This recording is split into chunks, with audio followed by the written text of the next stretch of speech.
Je t'en supplie de libérer mon mari.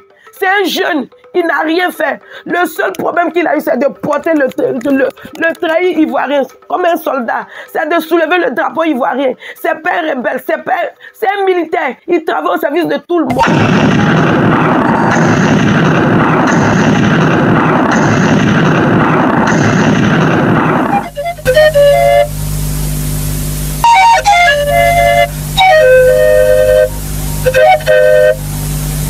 Qu'est-ce qu'il a fait? Il a épuisé sa peine. Vous avez dit non. Il a mis 4 mois là-dessus. Vous avez dit non. Il a mis 1 jour là-dessus. À peine il est arrivé, il n'est jamais sorti. Il n'est jamais sorti. Il est toujours resté dans la maison. Hein? Moi-même, j'ai fait ma petite activité. Je suis avec lui. Matin, midi, soir, pas vendredi où ma tension est montée, puis je suis parti à l'hôpital. Voilà ce que tes hommes sont venus faire. Vous avez dit que la réconciliation est passée. On est en situation de paix. Je vous demande pardon. Jusqu'à aujourd'hui, ils n'ont pas encore libéré. Nous sommes partis à Sobroko hier nuit. Ils se sont moqués de nous. Ils disent qu'il est ici. Il y a un qui m'a dit qu'il est là. On est parti à Sobroko. Ce matin qu'on est parti à la DS, on dit on ne rentre pas. C'est pour le pays. Je vous en supplie, on n'a pas besoin du pays. On veut vivre en paix. Nous, on veut seulement vivre. On est ivoiriens. On est ivoiriens comme vous.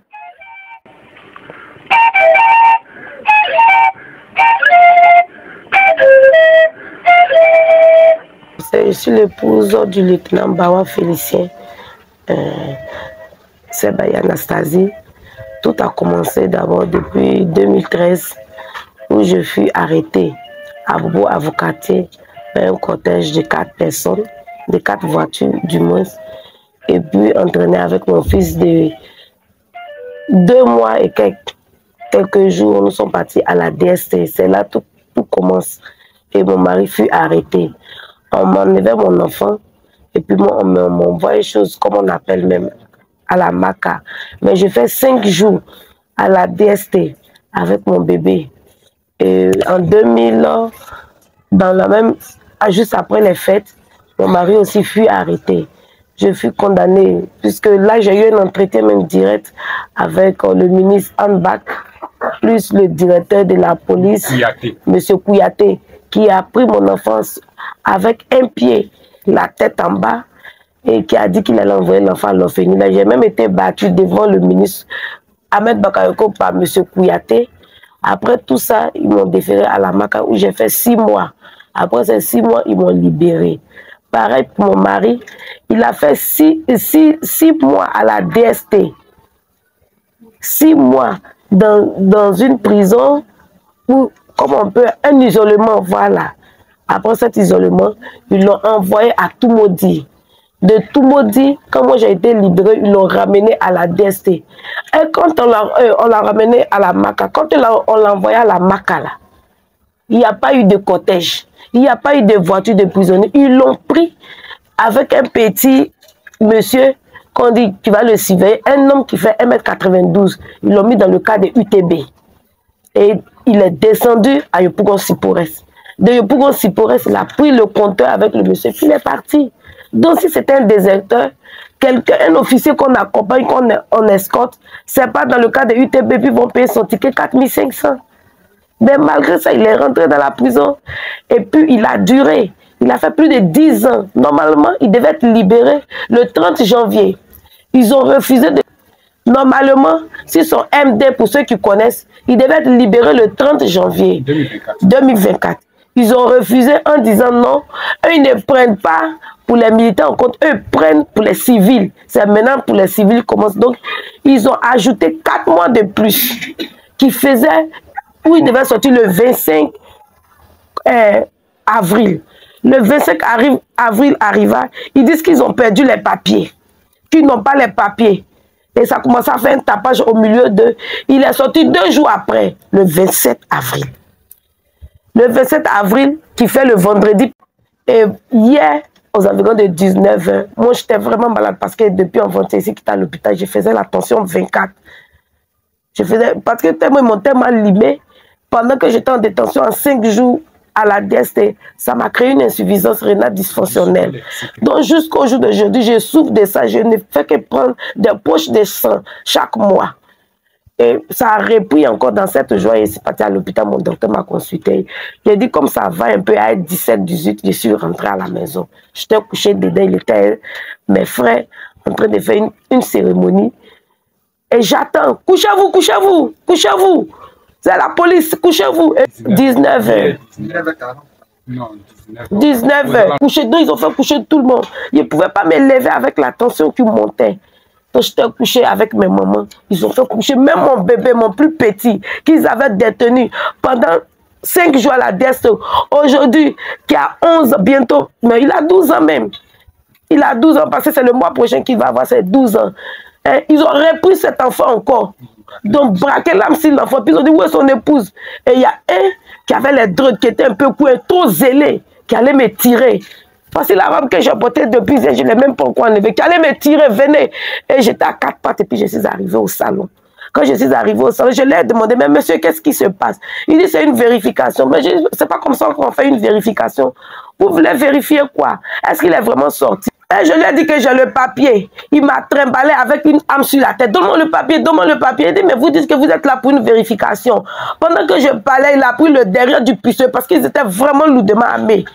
Tout le monde était couché. Il y avait des gens partout armés. Ils avaient attrapé les pistolets comme ça. Je ne sais pas s'il y avait les grands trucs là. Les calaches. Et puis ils avaient attrapé un par la main. Et je suis parti chercher. Quand je suis parti chercher, il a pris le derrière du pistolet puis il m'a assommé. Et quand je suis tombée, c'est là que j'ai vu que mon mari était couché parce que je ne l'avais pas encore vu, j'étais dans la chambre. Mon mari était couché par terre et je leur ai dit, mais c'est un officier, pourquoi vous faites ça? Il y avait quelqu'un derrière lui et qui a tourné son bras, qui a pris son pied pour mettre sur son côté. De la même manière, j'ai été traité à la DSL. Ils sont venus faire ça encore à mon mari ici. Il n'était pas encore mélotté. Et il a pris le papier et je lui ai demandé, mais qu'est-ce qui se passe? Il dit, est-ce que vous êtes venu avec un mandat, un papier qui prouve? Il dit, nous, on est venu de la part de Téné Ibrahim. Nous, on ne vient pas avec des mandats. Des coups comme ça, il a les drugs. Je peux bien le reconnaître. Eux tous étaient en civil, mais seulement qu'ils ont mis comme, les antiballes. Et puis ils étaient lourdement. Mais j'ai dit oui, il a dit, on vient de la part du ministre Téné Ibrahim. Il a dit, mais où est-ce qu'il prouve? Il dit, eux, ils ne viennent jamais avec quelque chose de papier. Il a dit, mais si c'est ça, qu'on s'en va à lui plus le papier. Il dit, non, ça ne se fait pas. C'est comme ça, tous mes frères se sont levés pour s'opposer. Et il a tiré. Parce que quand il tirait, mon fils était à côté de moi. L'enfant était à côté de moi, ils ont bloqué depuis Bel Air. Ils sont venus attraper un grand bandit d'un grand chemin. Ils ont bloqué toute la route. Et dans ma maladie, là, dans ma faiblesse, j'ai pu courir entre les escaliers. Je suis allé m'asseoir dans le véhicule. Et dans le véhicule, il est venu à son âme. Il dit, je vais vous descendre parce qu'avant même de remonter dans le véhicule, il y a une montée. Ils sont venus dans le véhicule ambulance. Dans le véhicule ambulance, mais dès 48. Donc il m'a bloqué, il y a un qui m'a bloqué. Donc comme il luttait, mes frères, il a laissé. Il a mis l'âme encore sur mon front. Il luttait, mon grand frère, il a pris Kalash encore. Donc pendant qu'il luttait, mon frère, et puis l'autre a dit, il y a un qui a dit, descends-les. Descends-les, ils ne peuvent rien faire. Et c'est comme ça que je suis éprouvé. Puis c'est parti monter dans le deuxième véhicule. Il est revenu encore. Il dit, maintenant, on va vous tuer, on va vous tuer. Et quand j'ai vu mon fils en train de pleurer, mon plus grand fils, maman descend, papa s'en va, maman descend. C'est comme ça que je suis descendu et puis je me suis évanoui. Voici un peu la situation. Moi, c'est Diomo Flora. Je suis la fille de Baye Anastasie. Quand ils sont arrivés, ils ont comme ça torturé notre papa. Ils ont torturé tout le monde de la maison. Ils ont mis tout le monde à terre. Ils ont même voulu méloter notre papa. Et puis notre maman a dit non, qu'à arrêter. Parce qu'il a épuisé sa peine. Qu'il était libéré, qu'il a les papiers. Et qu'ils ont pris les papiers, qu'ils ont comme ça torturé tout le monde. Notre maman a dit non, qu'à filmer. Pour avoir au moins des preuves. Merci les réseaux. On va voir comment ils sont nous traiter. C'est dans ça qu'ils ont pris mon téléphone. Ils ont pris aussi pour ma soeur et ils ont pris pour notre papa pour partir. Donc vraiment, tout ce qu'on leur demande, c'est de libérer notre papa parce qu'il a besoin aussi d'être libre comme les autres citoyens. C'est un peu ça. Et moi, c'est Jacques Bailly. Je suis le grand frère de la femme du lieutenant Ouregou Bawa. Et c'est hier dimanche que je suis arrivé à leur domicile pour les saluer. Donc, j'ai pu voir le beau. Et nous avons échangé après les civilités. Le beau est rentré dans la chambre pour se reposer. Et moi, je m'entretenais avec les enfants et la famille qui étaient là. Et aux environs de 19 h, on attend quelqu'un qui frappe à la porte avec des poings. Et tout le monde était surpris. Eux-mêmes, ils ont frappé et ils ont ouvert la porte, ils sont entrés. Quand ils sont entrés, ils disent que c'est la police. C'est la police, tout le monde couchez-vous. Bon, les gens qui étaient là, les plus jeunes, qui ont eu peur, eux, ils se sont couchés. Et moi, je leur ai demandé, mais monsieur, qu'est-ce que vous voulez? Ils disent que c'est la police. J'ai dit, bon, si c'est la police, qu'est-ce que vous voulez? Ils disent qu'ils sont venus arrêter quelqu'un. J'ai dit, mais celui que vous êtes venu arrêter, est-ce que vous avez un mandat d'arrêt? Et il y a un qui a dit que lui, eux, ils viennent de la part de Téné Brahima. Donc, eux, ils opèrent sans mandat d'arrêt. Il a bien dit qu'il vient de la part de Téné Ibrahima. Je ne sais pas qui est Téné Ibrahima. Si c'est le petit frère de Ouattara ou bien je ne sais pas. Il vient de la part de Téné Ibrahima. Qu'ils opèrent sous son ordre, sans autorisation. Donc, ils sont venus chercher un individu dans la maison. Il a dit, mais monsieur, au moins, le minimum, c'est d'avoir une copie d'arrêt. Et pendant que j'ai échangé avec lui, dans leur groupe, il y avait un jeune, ils étaient tous armés, ils avaient porté des antiballes avec des guines, d'autres avaient porté des guines, des pantalons treillis, mais le haut, c'était des t-shirts plus des antiballes. Et il y a un qui était le plus zélé, même le plus excité, c'est lui qui a dit, c'est lui qui m'a poussé, et lui, il est entré dans la chambre. Quand il est entré dans la chambre, et en ce moment, le lieutenant Bawa sortait parce qu'il a entendu nos conversations et il a entendu le bruit. Donc, c'est en ce moment qu'il est sorti. Et quand il est sorti, il a croisé ce policier qui était tout zélé. Et le policier lui a dit, c'est vous, Bawa? Il dit oui. Il dit, nous sommes venus te chercher. Il dit, mais c'est pourquoi? Il dit, on n'a pas d'ordre, on n'a pas d'explication. On vient de la part de Téné Brahima qu'on est venu te chercher. Qu'il faut te coucher. Il dit, mais moi, je viens de la prison. Il a dit, est-ce que vous avez un papier de libération? Il a dit oui. Et ils sont allés chercher sa femme. Il a dit, ma femme a le papier. Et ils sont allés chercher la femme qui était malade dans la chambre où nos mamans étaient couchées. Ils sont allés la chercher, ils l'ont trimballée, tiré ses cheveux pour la mener au salon. Entre-temps, ce policier, tout zélé, a ordonné à ses éléments de neutraliser le lieutenant. Et ils l'ont fait coucher, ils l'ont mis les bras en arrière. Et sa femme a pris le papier de libération pour lui remettre. Il a lu et il a vu le OK. Et il a saisi le papier et il a demandé à ce que on embarque le lieutenant Bawa. Et c'est comme ça, quand ils ont pris le lieutenant, toute la maison s'est mise derrière eux. Toute la maison était en ébranle. Et nous avons eu à discuter avec lui. Et il a chargé son arme pour dire qu'il va tirer. On lui a dit, bon, monsieur, vous pouvez tirer.